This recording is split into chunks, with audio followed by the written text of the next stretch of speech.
Occasionally, modifications of the standard technique have to be made to achieve a successful injection. For example, during insertion, the needle may prematurely contact bone. This may occur when the patient has a narrow face, when the insertion point is more lateral than ideal, or when the barrel of the syringe is positioned too posteriorly over the contralateral teeth. Regardless of cause, the needle tip strikes bone too anteriorly on the ramus and must be repositioned. The needle is partially withdrawn, the barrel is brought medially, and the needle is reinserted along the new path. Once the obstruction is passed, the syringe can be repositioned to its original orientation. In the patient where no bone is originally contacted after an insertion of 2.5 centimeters, there is the possibility that the needle tip is medial to the mandibular sulcus.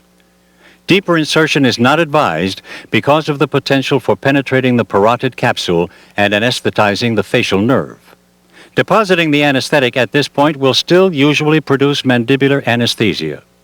In the few instances when anesthesia is not obtained, perhaps because the sphenomandibular ligament and attendant fascia prevent lateral spread of the local anesthetic, re-injection will be necessary.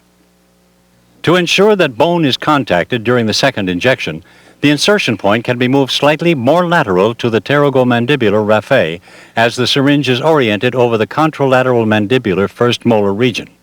Then, when bone is contacted, gentle repositioning of the syringe and probing with the needle until it is felt to drop into the mandibular sulcus can be performed. Perhaps the most common cause for failure of the standard inferior alveolar nerve block is positioning the needle tip too inferiorly.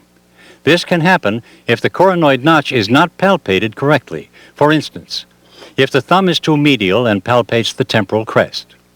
Even if the notch is correctly identified, bisecting the thumbnail will misidentify the insertion point if the thumb is not parallel to the mandibular occlusal plane. These errors are more likely to occur in the patient who is missing posterior teeth. The prognathic mandible represents a special challenge, because in this case, the greatest concavity of the coronoid notch is not predictive of the mandibular sulcus, which lies some distance superiorly. Therefore, in patients with class 3 malocclusion, the insertion point should be made 1 centimeter above the line bisecting the thumbnail.